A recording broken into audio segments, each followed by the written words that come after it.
Hey everyone, this podcast is part of Story Mode, the podcast network of Gamefully Unemployed. You can support us and gain access to other great exclusive podcasts at patreon.com/gamefullyunemployed. That's patreon.com/GAMEFULLY unemployed, which is spelled like it sounds.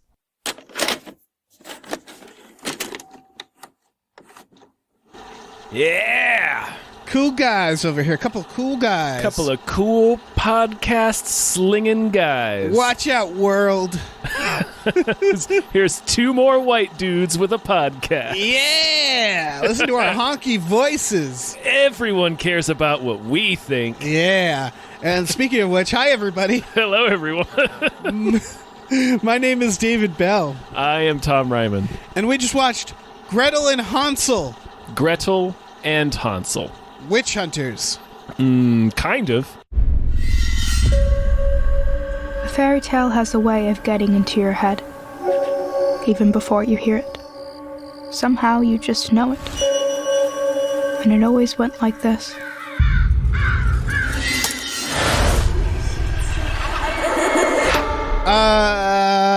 I guess I want to start by noting that this movie is getting very bad reception from both critics and regular humans. It's Rotten Tomatoes. It's both are in like the low 20s. Oh, wow. Yep. It is disliked. Yeah. Tom, what did you think of this movie? I actually quite enjoyed it. Yeah. I didn't think I was gonna because the fucking reviews.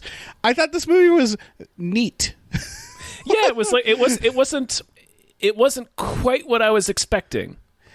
Yeah. Well, okay. I had a suspicion because the director is Oz Perkins. He did only two other movies before this: The Blackcoat's Daughter and I Am the Pretty Thing That Lives in the House. Right.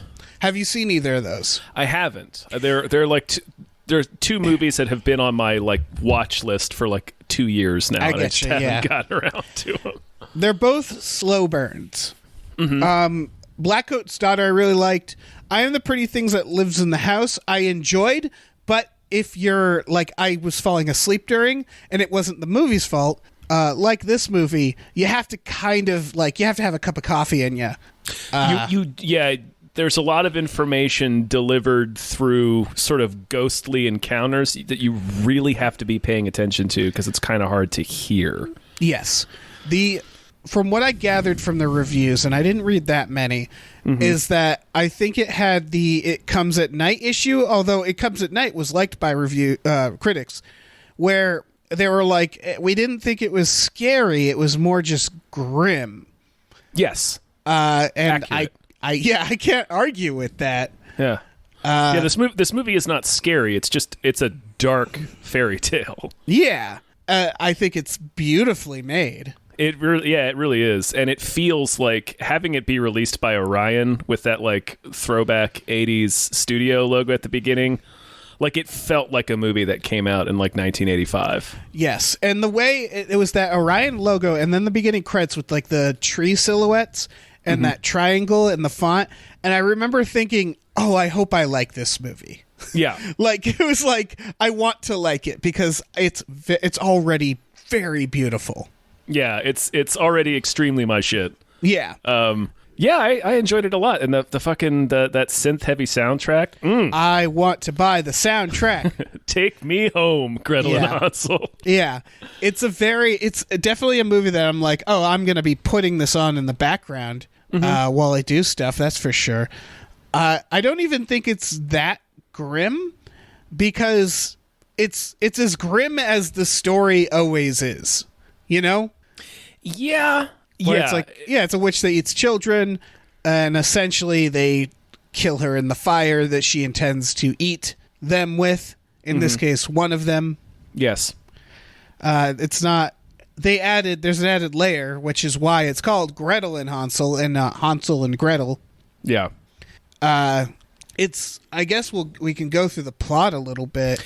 Oh, I mean a little. Yeah. It's the main thing that this movie does is it's told entirely from Gretel's point of view, and obviously she's quite a bit older than Hansel, who's just the most adorable little boy. Yeah.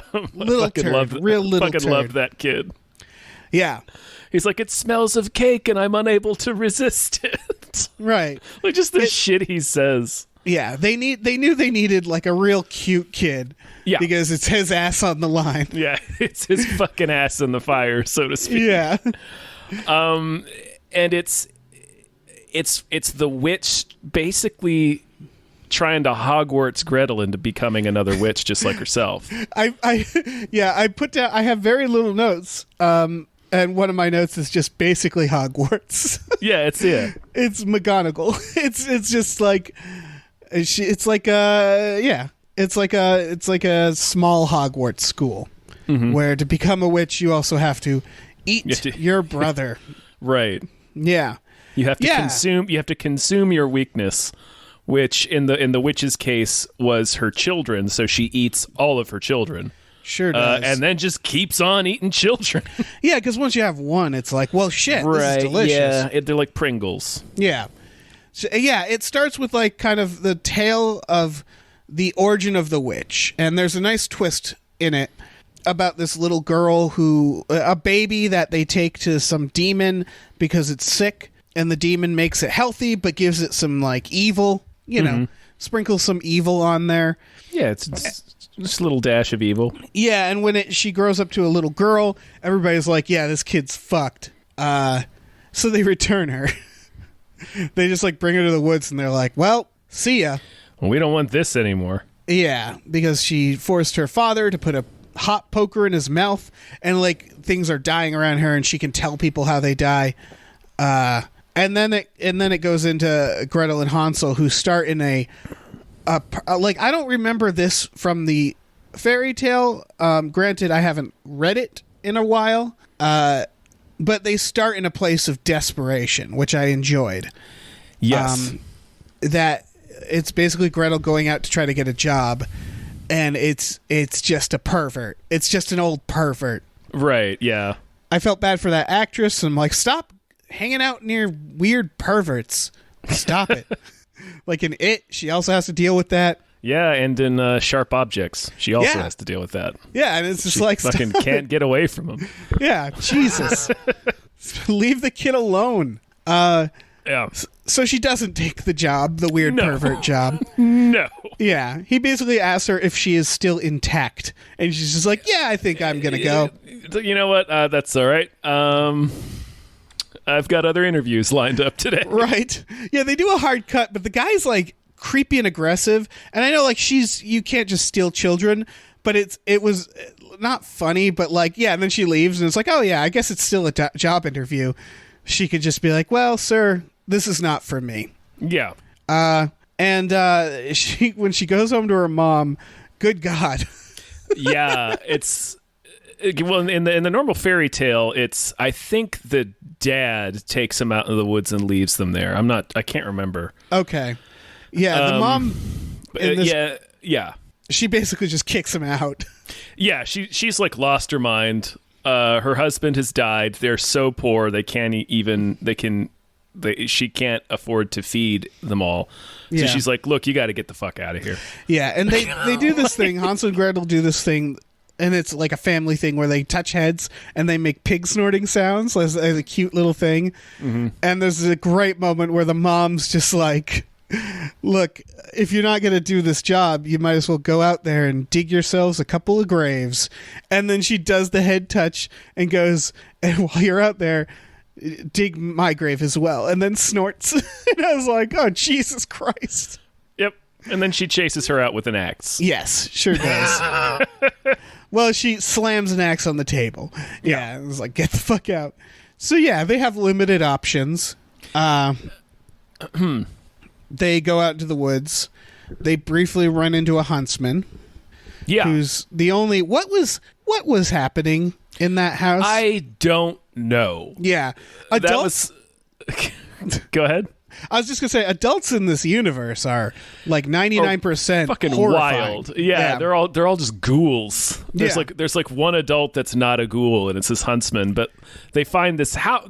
She takes her brother to this house where she knows a lady used to live, and there's like nobody apparently there. So she's just like, well, let's just lay down in these beds, I guess. Yeah. And then like a fucking mutant appears. Yeah. Like I with don't know one what this eye guy's, or something. He's like missing an eye, and he like doesn't have a tongue, I think, because he's just screaming at them. Yeah, he doesn't see. Yeah, he just screams. Yeah. And he attacks him. The huntsman just shoots him in the fucking head. It sure does. Yeah, and he takes him in, and I didn't know quite. I'll give it's not a complaint because again, I enjoyed this film, but it did feel like it was stretching for time and places, and the huntsman kind of feels that way because he doesn't come back. No, he doesn't really matter. He just gives them a place to go. He's like, well, you should go this direction. I've drawn you a map. Go here and look for the foresters. They'll certainly take you in because the kid can chop wood and you can do like household stuff. Right, and I was actually scared he would come back and save them because I wanted them to save themselves, you know. Oh yeah, that's the story too. Yeah, they push that witch into the oven. Yeah, they sure do. Yeah, and then that's really the last adult we see. We see that like they're starving and she can talk to mushrooms. Like we know she can kind of see things. Like she's already told us that she has dreams that are sort of premonitions. Right. And her mom is very mistrustful of that, which is probably part of the reason why she threw them both out. Yeah. But then she like talks to the mushrooms and asks them if they're safe to eat, and they technically are. They just get high as shit. Yeah, I would argue the mushroom lies. The mushroom's just like, yeah, we're safe to eat, and they're just fucking magic mushrooms. So they trip balls in the woods, and that they did a good job. Both kids did a good job at for children that have no concept of what taking mushrooms are. I hope they did a good job at tripping balls. Yeah, just intermittently laughing and just staring fixedly into the middle distance. Yeah, yeah. Like, that was a delightful sequence. Yeah, and again, it didn't really add anything. No, again, this is where it felt like they were stretching. Is kind of getting them to the witch. Once they got to the witch, it's like slow, but it's advancing in plot. Yeah, and there's creepy shit that's like feels like it's closing in on them. Right. They keep seeing things in the woods, like the little boy finds a bunch of shoes hanging from trees. Right. Well, he finds that when they're at the witch. Yeah. Yeah. Yeah, the getting to the witch's house is just like once they're there, it's good.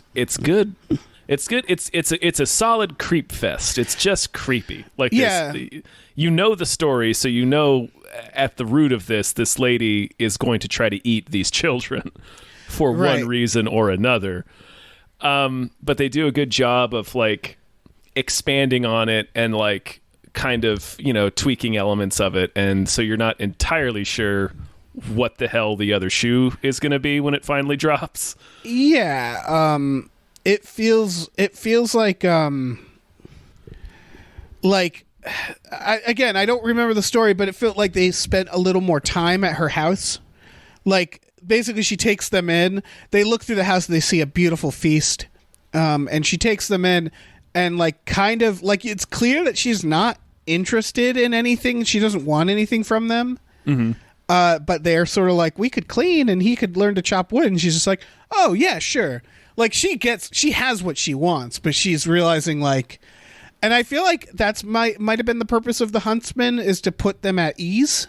Like the idea that, there are good people in the world that just do good deeds. Because she asked the huntsman, like, what do you want? And he's like, in a very long way, he says a good deed is its own reward. Yeah. And I think that's what they kind of assume with her, where they're like, I guess there's just good people.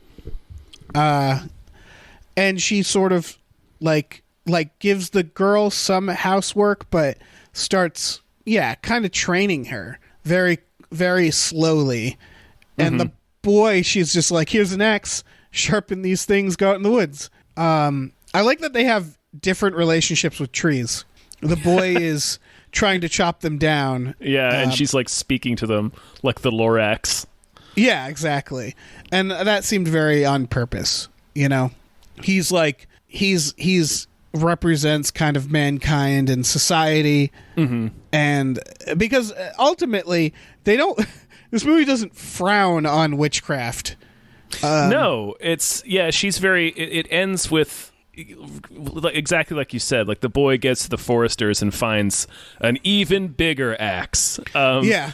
And she stays in the woods at the witch's house and is going to become like a good like earth spirit. So like she Right. definitely represents like the earth and nature, and he's like mankind and, you know, Yeah, exactly. industry.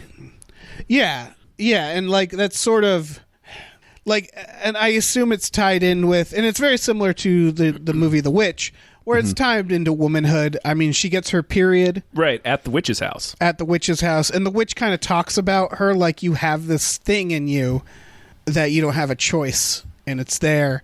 And of course, at the beginning, she's the guy who's trying to fuck her. So it's like, yeah, it's this bullshit world out there. Mm-hmm. So come hang out in the woods and fucking Do magic. yeah. I got a spout that pours hot goth chicks. Just That's her. yeah, I know it's her. I just when I first saw it, I was like, huh, the thing just pours goth chicks because she has like tats. She has like tattoos. She is way tatted up in some witchcraft. Yeah, like I've run into that girl, that woman at like clubs. Like it was funny how modern the young version of her. Yeah, she was very modern, and I couldn't tell because the witch for most of the movie is Alice Krieg or Kierg. I can't remember. Kierg, I don't know. The Borg Queen. Borg Queen. The ghost from Ghost Story. Yes. The thing I was unclear on was for most of the movie she's in Alice Krieg form, and then she becomes this hot goth chick who I think was on Arrow. I'm not sure of the actress's name, but I was unclear on like which was her actual form. Yeah, because she says like to be young again at Right, Gretel. but she also says that she chose like she's like when she's actually doing her magic, she looks like the young version of herself.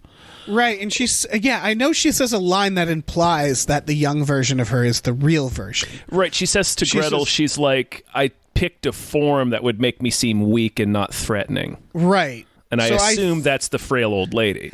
Yeah, and I think the idea is that she just doesn't age, because the reveal, I guess what you would call a twist, is that she wasn't the little girl in that story. She was the mother of the little girl. Yes. And she cast the kid out, but the kid haunted her, and she basically ate her kids and became a witch. And then went out into the woods and probably ate her, I guess.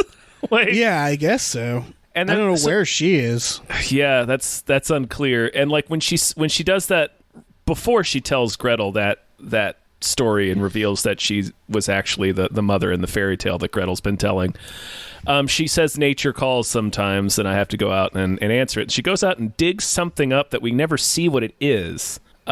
And she like coughs out her old lady form and becomes the young version of herself. I don't understand what's happening in that sequence. Yeah, and I have a feeling that it does make sense, but it's not supposed to make sense to us. If that makes like, it's a writing tip where it's like you need to know what happens, even if you're not going to tell everybody. Yeah.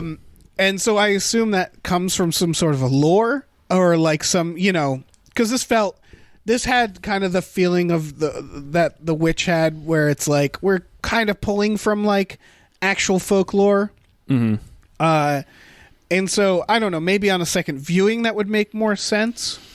Yeah, I mean, she digs something up. You can hear like baby crying, but I don't know if there's actually a baby there. Like you hear kids' voices a lot, just because she's eating a shitload of kids and their toys are everywhere.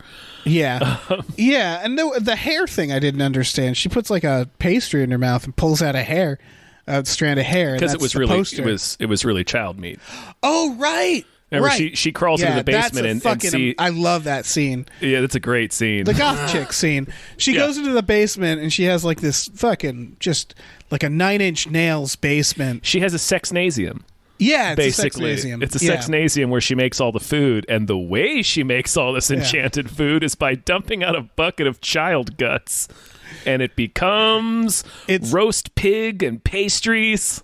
It's so good because they until that point they set it up because she's just like, are you curious where she's getting all this amazing food? Because they're just a feast every fucking meal. Mm-hmm. And she's like, there's no livestock here. Like, she doesn't leave. Where is she getting this food? Yeah. And then the answer is, yeah, that's how she's getting it. I don't know how she's finding all these kids. Like, a lot of kids are wandering out into these woods, apparently. I guess she's just luring them there somehow. I don't know. Yeah. Yeah, I guess. I mean, when I was a kid, I would just randomly, like, if you live around woods, what else are you going to do? You're going to go poking around the woods, and if you see this lady who's like, hey, you want some cake or some baseball cards or something? I'd be like, Right. Sure. And I'd walk right into her sexnasium. Right. These days it would be woods porn, but yeah. Yeah. Like you don't find candy very often in the woods. But yeah, it's I guess that makes sense. It just seemed she's like all the way out in the middle of the woods, but whatever. I guess she's got a good child trap going. So good for her. She was killing it, by the way. Like, oh, the witch? Yeah. Oh yeah, she's great. She, like, every line she said, it was this beautiful mix of, like, sinister, but it's like charismatic.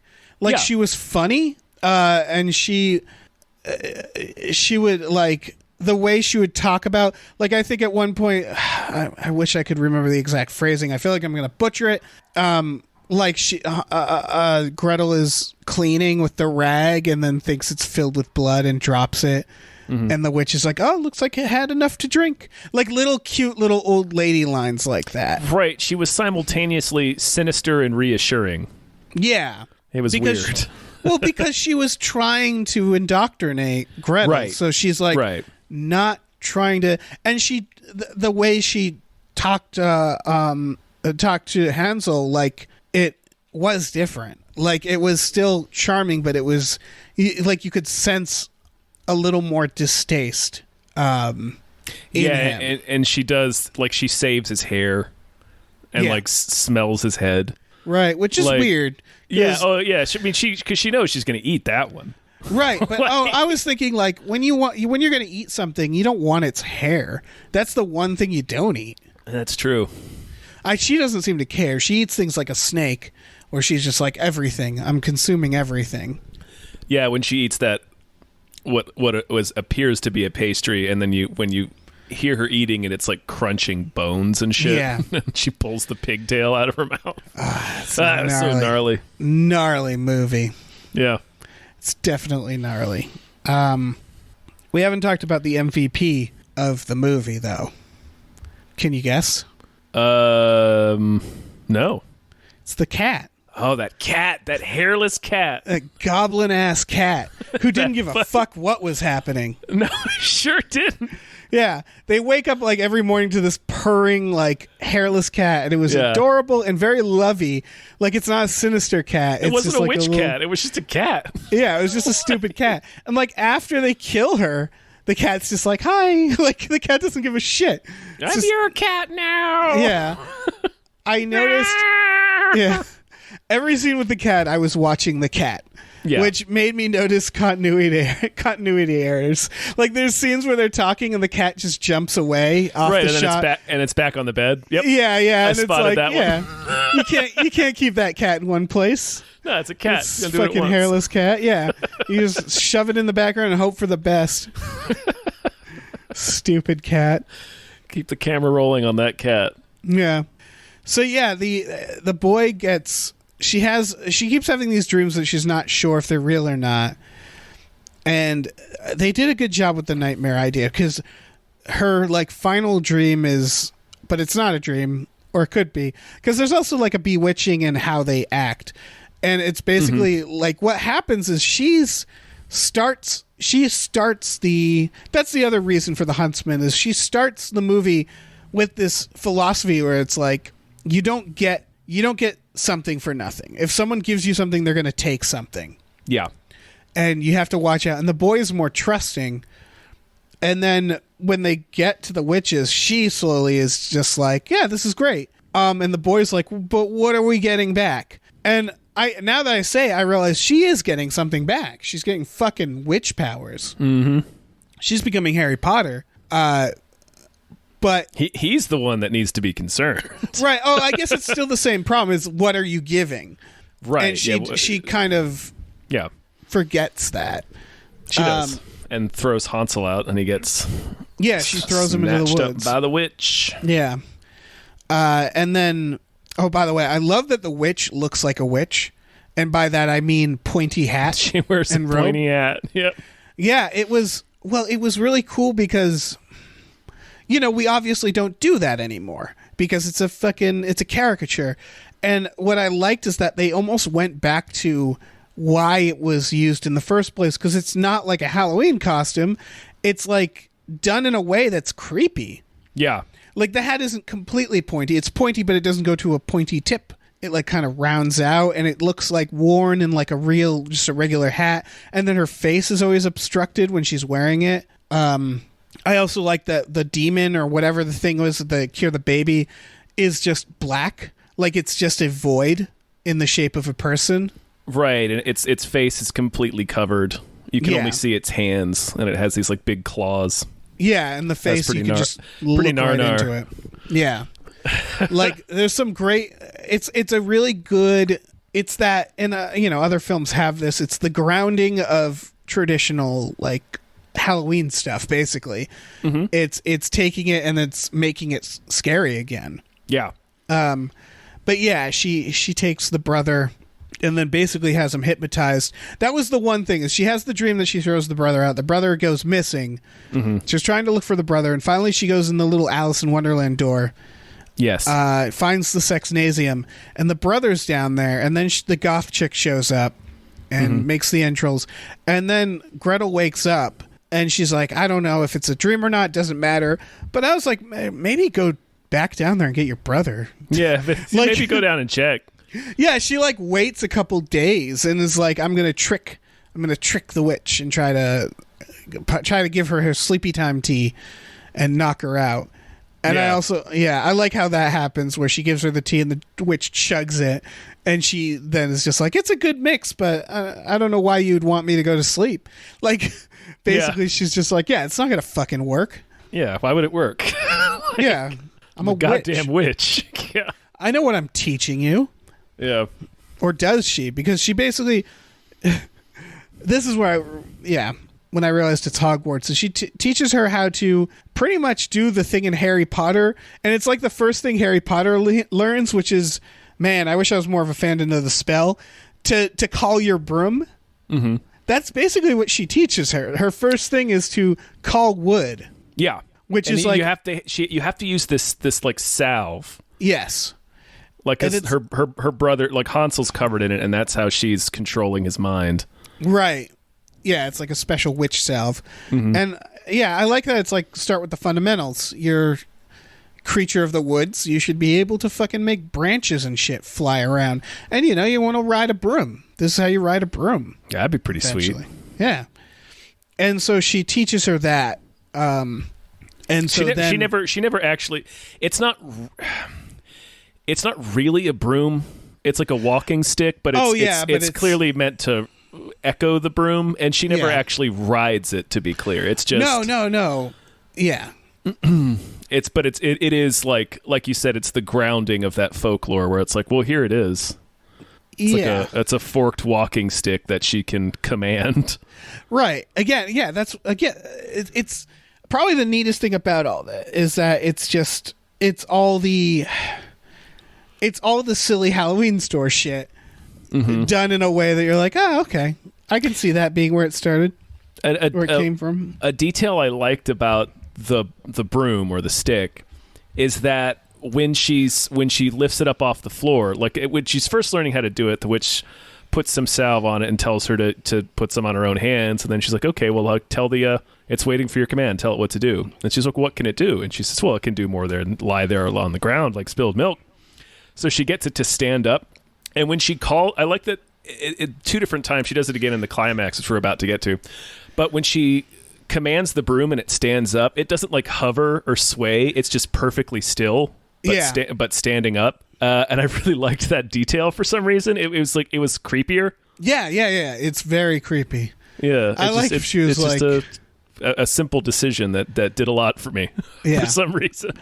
Again, the visuals of this movie, it's done great. with a lot of attention to detail.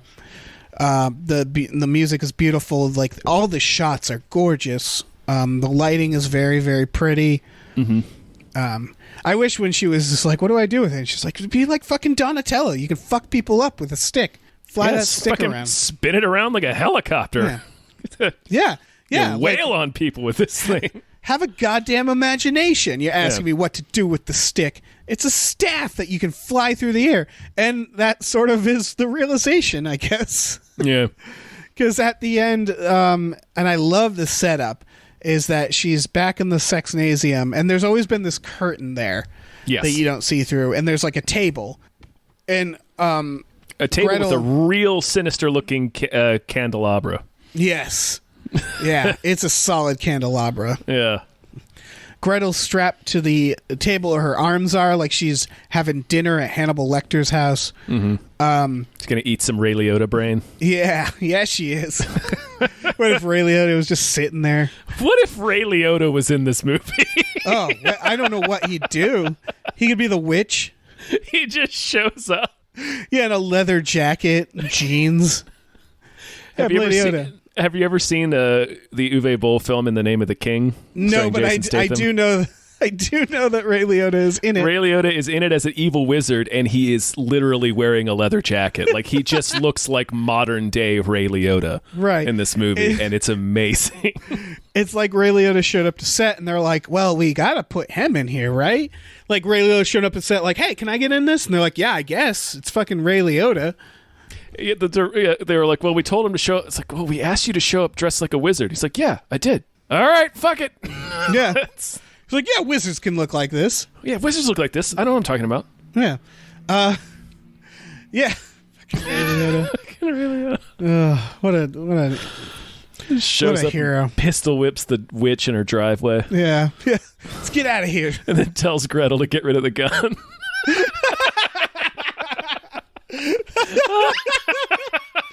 Oh shit. And it still has the narration. Gretel could be like, at first, I knew I should have walked away right there and then, but something intrigued me. He was Ray Liotta. Just showed up out of the mist. Pistol whipped a witch. In the enchanted forest. Yeah. You'd think the witch could fight back, but apparently not. No. Yeah. Oh, what the fuck? I don't know. That's delighting me. That's the image of Ray Liotta coming out of the mist. Driving up in the fucking 70s car. Yeah, in the magical woods. Yeah. I'm here. Oh, shit. Director's like, yeah, no, that wasn't planned. Ray Liotta just burst into our set. He's got Frank Vincent in his truck. Yeah. In his trunk. Perfect crossover. Mm-hmm. So I really liked the setup of the oven because it was elaborate. I wouldn't have been that elaborate if I was going to eat a kid, but it's like a fire pit with like a ladder, a metal ladder that leads to a cage over the pit. Mm-hmm. And she phrases it to Hansel as like time for bed, time to get in bed. Right. She's hypnotizing him to climb up into this cage. She is then going to drop. Yeah. Yeah, like into her grill, essentially. Yeah, like some sort of trap in God of War. Or it is literally a trap puzzle in God of War where you have to drop those guys in a cage into the fire. Yeah. It's like New Year's in hell. Like that's what they would do. They just drop a child into flames. Yep. They drop the New Year's baby into the fire. Exactly. Touring in the new year. Yeah, and so he starts going up. And then Gretel uses her newfound witch powers to make the staff basically fucking pin her to the wall. She turns the staff into a fucking trident. Yes. And she pins the witch against the wall over the fire. And she catches the fuck on fire. Yeah, because she's flammable. Mm-hmm. And then she starts to glow blue with witch power. Right. And Gretel uses the rest of her Dark Phoenix power to just fucking sever her head with that staff. Sure does. And she turns into dusty old skeleton bones. Yep. And and basically Hansel wakes up and Gretel's just like, you should get out of here. Yeah. Are you coming? No, I got some shit to do here. No, I'm going to be cool in the woods like a witch. I want to be a witch. I'm going to live in this house. Yeah, and I guess it's thinking about the moral, because again, it's the idea almost. It's like The Witch, like the movie The Witch, where it's like you're not wrong. You're just going about it wrong. Like in the sense of The Witch, it's like, yeah, fuck all those people. I'm going to stay here and do my, like, witch powers. Right, because she does tell Gretel, and she's already experienced it, like, with her mom, where she's like, well, look, you're going to become powerful, and people are going to be scared of you because of that. So I live out here and eat children. She's like, well, I like the first part of what you're saying. Yeah. Yeah, I would have loved she to be like, so does the children give you powers? And she'd be like, oh, I actually hadn't thought about that. No, I just like to eat children. Like, I'm a witch, but also I'm a cannibal. Like, they're completely different things. Yeah, I mean, she phrases it in the sense of that was her weakness, was her children, so she had to consume her weakness so it couldn't be used against her. But that doesn't explain why she ate dozens more kids that aren't related to her. She's just a child-eating fool. Yeah, I think she just likes eating children. It comes down to that. She's trying to give an explanation, but she should have called her out and been like, okay, I get the first children, but why the other children? And she's just like, yeah, have you ever tasted children? Like, I think it's that. Like, it might be what's... I think we can infer that it's what's keeping her young. Yeah, I guess that makes sense. It's like giving her eternal life, essentially. And that's probably what the scene where she's puking things in the hole. Yeah, like puking up her spell or whatever and getting something else out of it. Like maybe she got more kids out of the ground. I don't know. I mean, no, that all checks out because she also, again, has the to be young where she's like envious of youth. So she's envious of. She says in the previous scene she's envious of Gretel being on the verge of learning all this and discovering her power. Yeah. She's got to get one of them Game of Thrones necklaces that make you look young. Yeah, that's what you get. Mm-hmm. But yeah, I guess that checks out. Why else would you eat kids unless that and they're delicious? Mm-hmm. But like that Tasty. Seems like a common thing. Like eat kids to gain their youth or their steam. You got to get their steam. Drink their steam. It's like vampires. Yeah. No, you don't question it. But I do like that Gretel's just like, yeah, I'm going to live here and eat just food, regular food. Mm-hmm. Although her fingers do turn black at the very end, so there's this hint of, well, is she gonna be a good person? Right. We haven't mentioned that as the witch has it's like she's wearing gloves, like her fingers are black. Her fingers are stained black, which before that ending I assumed was just because of all the sort of apothecary or alchemy. She does a lot of tincture and medicinal mixing and stuff like that. I assumed her fingers and things. Right. I assumed her fingers were just stained from years and years of doing shit like that. Right. But it's apparently... I think that happens to people who dye clothes. Yeah. But it's because she's fisting evil. Mm-hmm. So her fingers are just evil. And and then that's the ending. Basically, the ending shot is her reacting to the fact that her fingers also go black, but she doesn't look too worried. She's it ends on cautious. It ends on the piece of narration where she's repeating the part of the fairy tale that we've heard a few times, where it's all he had to do was be brave and trust the darkness. But she says, all I have to do is be brave and trust myself. And then her fingers turn black, and she's like, and I will trust myself. And that's how the movie ends. Yeah, and I do because I think what the moral is, this is, we've talked about it at least in private a bunch of times, this is what Star Wars should have been. No, well, not specifically this, but Star Wars, it spent so many movies about, join the dark side, join the light side. And when you watch the prequels, you realize, the Jedi, the light side, are kind of shitty. They're fucked sucks. up. Yeah. And so, the ending of Star Wars should have been the realization of a gray Jedi, of you know what? I don't need to be indoctrinated by either of you. I'm just going to believe in myself and, and sort of establish my own personal... and I think... briefly in the defense of Star Wars, I think that was the original idea behind Luke in Jedi, was that he was used because he force chokes the pig, so that's dark side. Oh, that's true. Yeah, I guess it just wasn't as in your face, but I think that's sort of what's happening here. Is it's the idea of like, I can fucking figure it out. I can use a little bit of Satan's power here. I Sure. won't. Yeah, and the question, of course, is can you? Right. Can you? Yeah, and we don't know. The movie leaves that open. We'll roll those dice. Yeah. And also, it seems like there's something I noticed in like this movie is very symmetrical Yes. and angular in creepy, oppressive ways. Like the geometry of the film is very intentionally stark and bizarre. Right. So there's a lot of shots of the house at night, which comes. It's like it's the triangle motif, which I'm sure means something. This movie's a lot of. I'm sure that meant something. So that probably means something. I'm a big dummy though, so I'm gonna need to watch it a few more times before I get it. Yeah. But it shows the moon in 3 different places at 3 different times. Like it starts out with the moon on the left above the point of the house, then on the right, then in the center.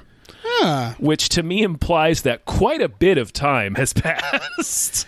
Yeah. And they're just not experiencing it in the same way. Yeah, you're right. Which seems to be indicated by the end when we see Hansel get to the foresters and it's empty, like it's deserted. I thought he was going back home because that axe that he pulls out that could be is the axe that I thought their mother it could slammed be. in. That's true. I hadn't thought of that. But yeah, because Hansel's there's a whole axe arc, which is the mother slamming the axe into the table. Mm-hmm. And then Hansel in the woods, and he's trying to learn to be an axeman, and he can't get the axe out of the tree. He slams it in the tree and can't get it out. Right, it's not strong enough yet. And the witch has to get it out for him. And then at the very end, he finds a big axe and he pulls it out. And I just thought that was the axe's mother put in because it's the exact same place in a table. So I thought maybe it's did just he laying go home? it's just laying on the table, though. It's not in it. Oh, it's not in it? No, I thought it was in it. It's just laying on the table. Okay. It was unclear. Yeah, I thought I saw it in the table, but maybe I'm wrong. I'll have to watch it again. Yeah, I interpreted that as he had gone to the foresters and it was deserted, but he could have gone back home. I don't know. But I do agree with you that time passed. A lot of time passed. Just because of the moon thing. And it's the idea is it's a bewitching area. Like it's my favorite thing about witchcraft, which is that like reality is like you're not sure. It's unreliable reality. And they're under some sort of spell that makes the world kind of abstract. With the idea she can't tell if she's dreaming or not, Right. And then it becomes to the point where we can't tell. Yeah, exactly. Yeah. And I like that. Yeah, same. I have a big question. Sure. Maybe there's an obvious answer, but I didn't catch it. Where'd she get that horse? Don't know. Yeah. She probably called it. She probably went, horse! Horse! And one came. Or you whistle, and then you hit triangle. Right, you hold down on the button. Hold down on the, And then the horse shows up. Yeah. I assume since she can talk to nature, like she's like for her. She's like Aquaman, but of the forest. Oh yeah, she called like in a horse Arborman. Yeah, a horse Uber. Yeah, like she like went in the app. Like I kind of it's not a plot hole because I kind of assume the same as you, which is like I'm sure she can find a horse. Summoned it. Yeah, and she sort of says like I told the horse to protect you. Yeah. And if I were Hansel, I'd have a lot of questions, but whatever. He asks one, but she doesn't answer. She's like, "Where is he taking me?" She doesn't tell him. Yeah, it's like also you talk to the horse. All right, see ya. And he says like, "I'll see your face again." Yeah, he says, "You will see my face again," which she told him while he was in his trance still. Oh. And that implies something totally different too. That doesn't imply he will see her face. She could have like a magic ball, crystal ball. Yeah. This is weird. Is that I kind of want to see a sequel. I don't know why. I want to see where this is, and I mean that's sort of the point. Is you want to know what's going to happen. I did want like Hansel wakes up and Gretel's there, and she's just like, "I want to be a witch hunter," and then you just learn that it's a secret like prequel to Hansel and Gretel Witch Hunter. Yeah. I wanted that dropped on us. But yeah, like I wanted Sam Jackson to show up at the end and tell them about the Avengers Initiative. No, it's be Ray Liotta. And he just pistol whips them both. Gives the gun to the horse. So it tells the horse to get rid of the gun. Oh, that's what I want. That's what I want in my movies. Shit. Yeah. Yeah, I don't know if I have any more thoughts. I really enjoyed this movie. I came out of it like I went into it expecting one thing. I expected like a slow burn witch style horror movie. Right. And it has elements of that, but it's much more just what it purported itself to be, which is this is a fairy tale. It's just a dark version of it, but yeah. And I think some people might have been disappointed. I think I wouldn't, like, if someone told me they hated this movie, I wouldn't blame them. No, I get it. It's you have to be this movie has to be kind of what you are looking for. That's a weird qualifier to put on a film, but you got to like understand early what the movie's going to be and be okay with that. It's a specific genre, like a slow burn kind of gothic horror. I would call it horror because it does have horror moments. But it's sort of atmospheric and weird. Again, The Witch is a good example, although I'd say The Witch is more of a horror movie. The Witch is way more of a horror film, yeah. But it has the same atmospheric kind of slow burn feeling that not everybody wants. And that's fine. I think this movie, this was one of my thoughts watching it, because watching it at like an AMC in like a big theater, I was thinking like this, like I'm glad I get to see it in a theater, but it's like this feels like an indie film. This feels like it comes out straight to VOD or in small theaters. It felt like it was too weird to be a wide release. And it's weird that like you walk through a movie theater and there's like a giant cardboard stand-up for this movie. And it's like... Yeah, that felt odd. Like I was surprised this is as wide released as it is. Yeah, they sold it as like, come see this horror movie. Everybody, bring your dates. Everybody's going to love this. And it's like, no, don't do that. That's not what this is. Yeah. Oh, shit. Do not. If you're a teenager, like, you're going to be bored out of your mind. Like, yeah. And so it definitely has kind of a marketing curse to it. Yeah. It feels more adult. I had some old people in my theater. It was exclusively old people. Yeah. It was just old people and me. Oh, nice. Yep. Yeah, well, it's the Super Bowl, too, so... We all had a grand old time watching this movie. Nice. Mm-hmm. Yeah, I enjoyed it. Yeah. It's also 90 minutes long. Yeah, barely. Yeah. It's an hour and 20... It's 87 minutes long. Right. And something tells me I still would probably like it, but I would like it less if it was 2 hours long. Oh, for sure. Yeah, no, This movie didn't need to be longer than it was. Yeah. This was the perfect length. Yeah, I appreciate that. Yeah. Get in, get out. Like we said. Don't lay that Midsummer crap on me. Yeah, Jesus Christ. Oh, man. Yeah. All right. Yeah, that's a so. Let's be done. That's a so. Thanks for listening, everybody. Thanks, you guys. Yeah. If you haven't already, you should check out our Patreon. Patreon.com/gamefullyunemployed. Yes. We have exclusive podcasts like Tom and Jeff Watch Batman and Fox Mulder is a Maniac. Yeah, it's delicious. It is. It's delicious, like a little child pigtail bonbon. Yeah. Full of crunchy little child bones. Consume us. Mm-hmm. Yeah. We are your weakness, so consume us. Yes. We also have a store, tpublic.com/store/gamefullyunemployed, where you can get t-shirts, mugs, stickers, posters, all kinds of stuff, including a brand new Where's Bane design for people who watch or listen to Tom and Jeff Watch Batman. Yeah. Starlene Hodge whipped us up a nice piece of art that you can purchase and make yours. Yep. And I guess, we should probably have one of Ray Liotta pistol whipping a horse? A witch. Like a horse in the background. Like a Halloween witch. Yeah. Ray Liotta pistol whipping a Halloween witch. Yeah, why not? Yeah, why sure. not? Fuck it. Who gives a shit?